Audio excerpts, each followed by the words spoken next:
I am Dracula. What is a horror film? Horror films can be described as unsettling films that are designed to frighten and panic, cause dread and alarm, and to invoke our hidden and worst fears, that normally ends with a terrifying and shocking finale. Horror films will normally seek to pull a negative emotional reaction by playing with the watcher's fears. Horror films have existed for over a century and exhibit supernatural and frequent themes. Within horror movies exists a protagonist who is often a loner or someone who must save the community that rejects him or her. The setting will also place the central character in a foreign and often exotic environments that lack the security of the familiar. Horror films give an outlet for the essence of fear itself, but without actually being in any danger, which gives viewers a thrill for being scared and seeing horrific images. The history of horror films goes all the way back to the 1700s with the influential Gothic horror literature. Some significant authors during this time period would be Mary Shelley, Bram Stoker, and Edgar Allan Poe.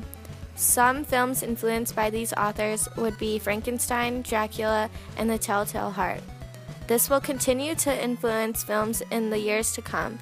Getting back to where it all began, The Manor of the Devil by George Méliès is considered the first horror film and was released in the year 1896. Méliès uses trick photography and created early special effects in this movie to spook audiences with ghosts, skeletons, and the devil. With the forests, dungeons, and secret passageways, this shows the Gothic influence in the settings. In this clip of Méliès' work, you see a medieval building. You can also see that this film is completely silent. This will be an important factor to remember during the 1920s. Horror in the early 1900s. During this time period, the horror genre switched from being amusing to the audience to being terrifying and scary. Some common films from this time period include Frankenstein, 1910, The Student of Prague, 1913, and Dr. Jekyll and Mr. Hyde, 1913. One of the similar techniques used in these films throughout this time period is trick photography. Trick photography is photography that uses special methods to make things that are not real seem to be real. This method of photography was used in film in the early 1900s. For example, in the film Dr. Jekyll and Mr. Hyde, this technique is used in the scene where the creature emerges from Jekyll's room. Trick photography is used in this scene to make the creature seem more realistic since graphic design didn't exist yet. So how does it work? By changing the level of dynamic range, which is the amount of exposure between light and dark areas of an image, the photo can seem darker with more shadows or brighter with more highlights, which ultimately helps to deceive the human eye. This era of horror was greatly influenced by Gothic literature. For example, the film Frankenstein is about a deranged scientist who creates his monster from the blazing chemicals of a huge cauldron in his laboratory. The scene in which the monster is actually created is the most mystifying and fascinating scene in the film. The scene reflects Gothic literature by combining fiction and horror. The fact that this creature is of the unknown makes it scary. The Sealed Room is a short film, only about 11 minutes to be exact, that represents Gothic literature as well as making a point about the use of expressionism in Europe. In the film, two lovers become trapped in a sealed room and suffocate to death, all under the king's orders. This represents a new kind of horror that is scary because they are internal fears that are very realistic. This film reveals the beginning of psychological horror and the kind that messes with a person's head. The 1920s and 1930s was when a major change in horror films arose. Up until the late 1920s, horror films were silent. Horror movies were reborn in the 1930s. The introduction of sound changed the whole nature of cinema forever and had a gigantic impact on the horror genre. The dreamlike imagery of the 1920s was mainly ghostly spirits floating silently to create a terror of humans. The silence that filled these films were replaced by monsters that grunted, groaned, and howled. Sound adds an extra element of terror, whether it be music used to build suspense or signal the presence of a threat or magnifying footsteps down an echoing hall. Dracula and Frankenstein are two commonly known movies that were released during this time. These films are known to have laid the foundation for monster horror films. The era of time from the 1940s to the 1950s was considered the atomic years. RKO, or Radio-Keith Orpheum, was a start to lay stylistic foundation for low-budget horror films. Val Lewton would develop the story, but RKO would provide the title.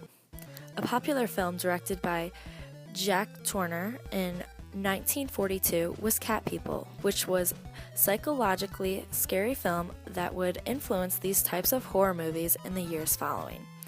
These movies would focus on the tone, mood, and suspense in order to scare the audience rather than trying to make outrageous monsters and intense settings. Included in this era was the cycle of pulp science fiction. This involved the Soviet Americans' arms race and the Cold War fear of invasion, where this ultimate fear of human extinction was apparent. Movies of this theme included The Thing from Another World, The Day the Earth Stood Still, Forbidden Planet, and Body Snatchers. This era also had interactive horror films. For example, The House on the Haunted Hill, they had skeletons flying across the theater, and in Tingler, they would have buzzers in the seats. These interactive films were then transitioned into the 60s, where similar ideas became more popular. Additionally, toward the very end of this era, they introduced sex and gore on the screen, which set the stage for later films to come. The 1960s and 70s introduced a new style of horror, where gore and blood were commonplace, with films like George Romero's Night of the Living Dead paving the way for not just gore, but the zombie genre in general. The idea of brutal murders were made into horrifying films with the start of Alfred Hitchcock's Psycho in 1960. This era paved the way for the struggle of survival, in which characters would slowly die off one by one or compete against each other. We got this, man. We got this by the ass. Another cycle of films within horror genre that popularized amongst teens during the 70s are slashers, and the producers also used a low budget with these films. The scenes are not elaborate and they look like any other home or backyard. The killer in Texas Chainsaw Massacre in 1974 is wearing a cheap mask and uses a rusty chainsaw to kill people. Another film that uses similar techniques is John Carpenter's 1978 Halloween. The killer wears a mask that is said to be about $2 and a knife as a weapon. Most of the scenes are made up of places that are included in people's everyday life, such as their homes, school, and town stores. The films that were produced in the later 1970s were more popular amongst teenagers. The idea of the crazy serial killer was first introduced during this time period.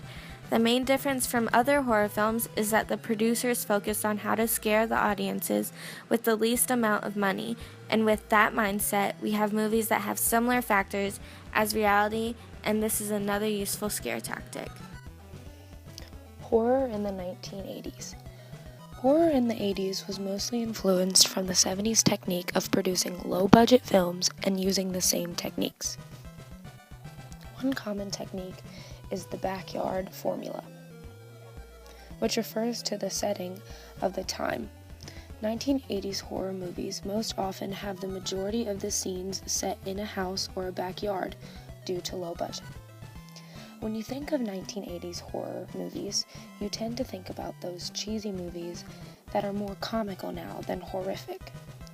For example, Friday the 13th is one of the more popular horror films in this era. The film was influenced by the film Halloween, except with a lot more gore and less of a storyline. Another popular film in the 1980s is The Nightmare on Elm Street, which uses the same film techniques as Friday the 13th, as do most of the horror films from the 80s. 80s horror was so successful in its time because it strived to be different. One example of this is the home videotape market. The home videotape market is a term used to describe the camera technique used in some 1980s horror film. It's called this because the movie is filmed in such a way that makes it seem like a home video. This technique appeals to the audience because it makes them feel like they are in the film themselves rather than watching other people. This technique, displayed in The Evil Dead, seems almost as if it were recorded on a home video recorder, making it seem more realistic. The main topic for almost all of the films in the 1980s is teen horror, meaning the characters in the movies are mostly teens, and by doing this, the filmmakers are establishing their audience, and that greatly impacted the success of horror in the 80s. The 1990s was a time filled with exciting new horror genres. The 90s rebooted a new teen horror cycle. Scream, I Know What You Did Last Summer, and Final Destination were a few hits that were released during this time. The 90s was also a time filled with new and exhilarating psychological horror and thriller films.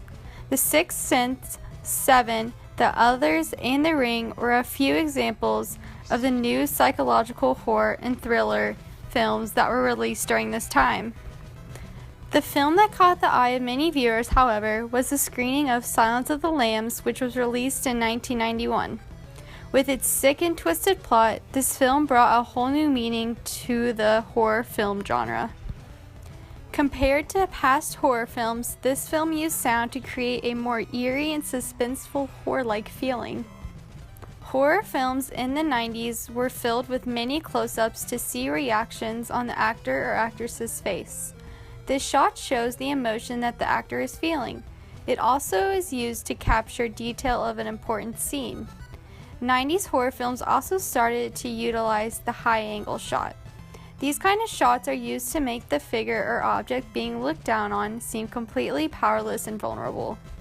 The 2000s was an era that consisted of a modern reboot of splatter films from the Hammer horror era, which became commonly known as torture porn. These movies included intense gore, grunge, and torturous violence. This was first started by the Saw movies that began in 2004. Additionally, found footage horror was later introduced.